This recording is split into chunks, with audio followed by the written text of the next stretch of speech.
Assalamualaikum. Ni die grinder yang aku beli dari Shopee. Okey lah. Dia punya speed cun. Ni punya hasil dah. On process. Ni dia punya aksesori. 388 aksesori.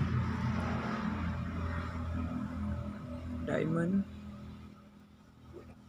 sandpaper, polishing,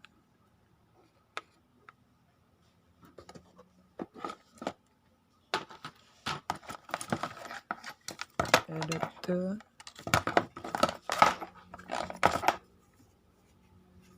dia punya protect.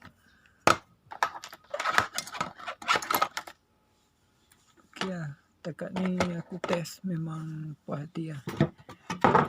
Ni yang aku beli dalam Shopee, My DIY depot, kalau tak silap aku. Memang okey, speed pun okey,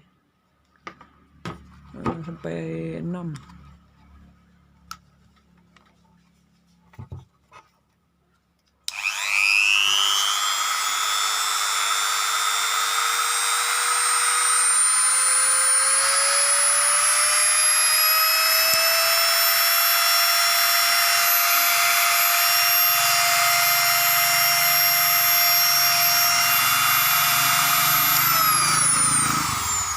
Aku pakai lama pun tak panas.